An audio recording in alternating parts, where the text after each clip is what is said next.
तुमने कभी ध्यान नहीं दिया होगा, तुम्हारे अकाउंट से कुछ पैसे समय समय पर कट जाते हैं एज अ सर्विस चार्ज के नाम पे। एक साधारण बैंक कर्मचारी योन को एक ही रात में करोड़पति बना देता है। एक दिन बैंक में एक बुजुर्ग महिला अपने पासबुक लेकर गुस्से में योन के पास आती है और कहती है, हर हफ्ते मेरे अकाउंट से ये पैसे क्यों कट रहे हैं? अगर आज सही जवाब नहीं मिला तो मैं घर नहीं जाऊंगी। उस समय योन अपने पिता के इलाज और कर्ज को लेकर बहुत परेशान था, इसलिए उसका ध्यान कहीं और था। तभी उसके दिमाग में एक खतरनाक आइडिया आता है। वह सोचता है कि आजकल लोग अकाउंट से कटने वाले छोटे छोटे पैसों पर ध्यान नहीं देते। बैंक में लगभग 95 लाख अकाउंट है। अगर हर अकाउंट से सिर्फ एक पैसे काटे जाए तो एक बार में हजारों रुपए जमा हो सकते हैं और महीनों में लाखों। लेकिन योन तो सिर्फ एक छोटा कर्मचारी था, उसके पास सीधे पैसे काटने का कोई अधिकार नहीं था। इसके लिए उससे बैंक का सेंट्रल सिस्टम तक पहुंचना पड़ता है। उस रात योन घर जाकर अपनी प्रोग्रामिंग स्किल का इस्तेमाल करता है और एक वायरस तैयार करता है। फिर वह नकली ऑफिस ईमेल बनाकर बैंक के वाइस प्रेसिडेंट को भेज देता है। जैसे ही वाइस प्रेसिडेंट ईमेल खोलता है, वायरस उसके कंप्यूटर में घुस जाता है। रात में जब ऑफिस खाली हो जाता है योन उसी कंप्यूटर के जरिए बैंक नेटवर्क के वायरस फैला देता है और उसका मकसद था सेंट्रल सिस्टम का पासवर्ड हासिल करना। अगले दिन जब आईटी हेड सिस्टम ठीक करने के लिए पासवर्ड डालता है, वायरस उसे रिकॉर्ड कर लेता है और अब योन के पास पूरे सिस्टम का एक्सेस हो जाता है। इसके बाद वो 95 लाख अकाउंट से एक एक करके पैसे काटकर उसे सर्विस चार्ज दिखा देता है, लेकिन वो पैसे सीधे अकाउंट में नहीं डाल सकता था। इसलिए वो रकम एक ऐसी कंपनी के अकाउंट में ट्रांसफर करता है जिसमें पिछले 10 साल से कोई लेन देन नहीं हुआ था। इतना बड़ा रकम देखकर योन खुश हो जाता है, लेकिन तभी उसके घर के दरवाजे पर जोर जोर से दस्तक होने लगती है। असल में उसके पिता ने जुए में भारी कर्ज ले रखा था और अब वो अस्पताल में भर्ती थे। पैसे वापस ना मिलने की वजह से गुंडे घर तक पहुंच चुके थे। डर के मारे योन बालकनी से कूदकर भाग जाता है। सड़क पर उसे एक ऑटो दिखता है और वह जल्दी से उसमें बैठकर ड्राइवर के पैसे देकर बैंक चलने को कहता है। उधर गुंडे बाइक पर उसका पीछा करते हैं और गोली बारूद शुरू कर देते हैं। अब योन के सामने सबसे बड़ी दिक्कत थी, पैसे निकाले कैसे जाएं? ऑनलाइन ट्रांसफर करेगा तो रिकॉर्ड बन जाएगा, एटीएम से निकालेगा तो लिमिट थी। काफी सोचने के बाद उसे सबसे सुरक्षित तरीका लगा सीधे बैंक अकाउंट से कैश निकालना। वह तुरंत लैपटॉप निकालकर सेल्स कंपनी के नाम से फर्जी ईमेल तैयार करता है और बैंक मैनेजर को कॉल करके कैश तैयार रखने के लिए कहता है। कुछ देर बाद वह बैंक पहुंचता है, नकली आईडी दिखाता है और आराम से कैश निकाल लेता है। उसे पैसे से वह अपने पिता का इलाज और कर्ज दोनों चुका देता है। लेकिन असली मुसीबत अगले दिन शुरू होती है। जैसे ही योन ऑफिस में पहुंचता है, उसे पता चलता है कि बैंक के वाइस प्रेसिडेंट की गोली मार के हत्या हो गई है। पूरा बैंक सील कर दिया जाता है। सभी कर्मचारियों और कंप्यूटर सिस्टम की जांच शुरू हो जाती है। ये सुनकर योन के होश उड़ जाता है, क्योंकि वायरस वाले ईमेल अभी भी वाइस प्रेसिडेंट के कंप्यूटर में मौजूद था। अगर वह मिल जाता तो पुलिस सीधे योन तक पहुंच सकती थी। इसलिए योन फैसला करता है कि पुलिस से पहले उसे सारे सबूत मिटाने होंगे। वो चुपके से एक कर्मचारी के फोन से फिंगरप्रिंट कॉपी करता है और फिर क्लीनर का भेष बनाकर बैंक की तीसरी मंजिल तक पहुंच जाता है, जहां सेंट्रल सिस्टम जुड़ा हुआ था। वह सबसे पहले उस दिन की सीसीटीवी फुटेज डिलीट करता है, फिर पूरे नेटवर्क का कुछ मिनटों तक बंद कर देता है।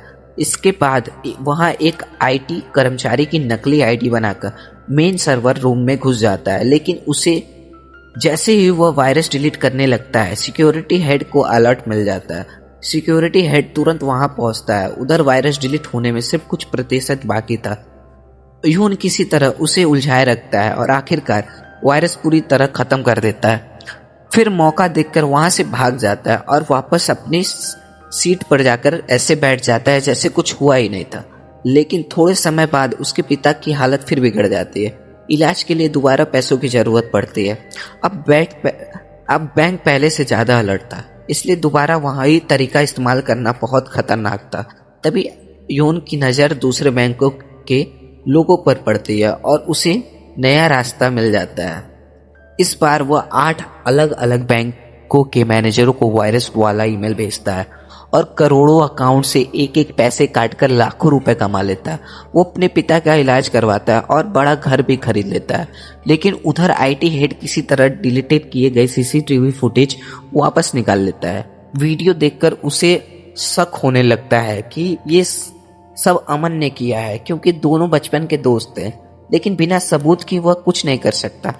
योन समझ जाता है कि उसे पर शक किया जा रहा है, इसलिए वो अपनी ही सीनियर को फंसाने का प्लान बनाता है। वह उसके कंप्यूटर में वायरस से जुड़ी नकली सबूत डाल देता है और नकली आईडी भी उसके कैबिन में रख देता है। जैसे ही सीनियर ऑफिस लौटता है, सिक्योरिटी उसे पकड़ लेती है। सबको लगता है असली अपराधी मिल गया है। इसके बाद योन बैंक की नौकरी छोड़ देता है। लेकिन तभी कहानी में एक नया ट्विस्ट आता है। शहर की एक खतरनाक महिला डॉन अमन से मिलने योन से मिलने आती है। असल में वो भी इसी तरह के बैंकों से चुरा रही थी, लेकिन उसकी टेक्नोलॉजी अमन जितनी एडवांस नहीं थी। वो योन के साथ काम करने का ऑफर देती है।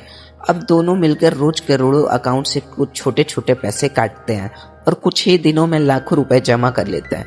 उन्हें लगता है कि इतने छोटे ट्रांजैक्शन कोई नोटिस नहीं करेगा, लेकिन बैंक का साइबर सिक्योरिटी टीम को एक पुराने अकाउंट पर शक होता है जिसमें अचानक भारी रकम जमा होने लगी थी। जांच में पता चलता है कि अलग अलग बैंकों से कटने वाले सर्विस चार्ज उसी अकाउंट में जा रहे हैं। उसी दौरान साइबर सिक्योरिटी हेड पर हमला होता है और उसे अस्पताल ले जाया जाता है। योन को समझ आ जाता है कि यह सब महिला डॉन का काम है। उसे एहसास होता है कि अगला टारगेट उसके बचपन का दोस्त हो सकता है। अब योन फैसला करता है कि उस महिला डॉन को खत्म करना होगा। इसके लिए वह अपने भरोसेमंद दोस्त गोल्डन हेयर की मदद लेता है और गैंगस्टर की सुपारी देता है। लेकिन ट्विस्ट यहाँ निकलता है कि गोल्डन हेयर पहले से ही महिला डॉन के साथ मिला हुआ था। अगली सुबह महिला डॉन को घर लिए जाता है, लेकिन तभी योन को धोखा देकर पकड़ा लिया जाता है। महिला डॉन उसे टॉर्चर करती है, उस पर वायरस कोड निकलवा लेती है।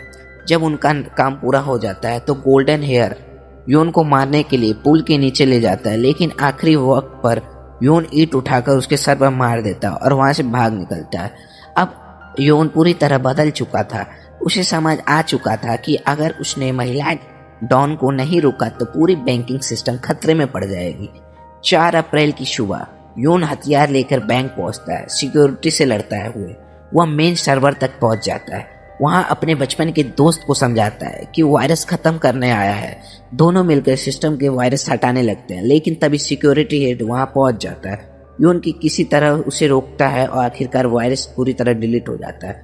गोलीबारी में योन घायल हो जाता है और उसे अस्पताल ले जाया जाता है। सबको लगता है कि अब उसके खिलाफ कानूनी कार्रवाई होगी, लेकिन रास्ते में एम्बुलेंस गायब हो जाती है।